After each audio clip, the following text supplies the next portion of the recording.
For today's videos day mga idol katubiro, naanap po tayo bagong trabaho, mag-drilling day mi diri sa Panabo, diri sa Barangay San Francisco. Kaya ang issue diri idol sa ilang mga gakaraan, perti jud ang bahua. Tapos kini biya nga ilang source gamit biya kaayo ilang business mga idol.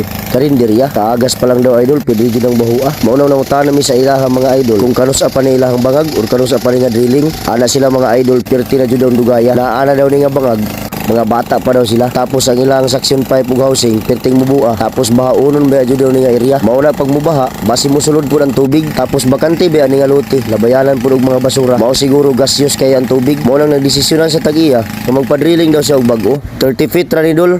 Ug ang section 5 pa nga gihulog namo 25 feet ra nga PVC blue 3/4 sa 30 manggod ani mga idol kay daghan na kay buhangin. Mao nang amo pa nang gihulugan og pebbles para di kabira buhangin. Mauna ni siya dol nakasimi clear na mi. Gigon pa kay sa tagiya bisay nga ani ra ni murag gripa ang color. Okay na daw ni kaysa jud atong ilaha dati. Gasyos kayo ug magdala pa jud lapok.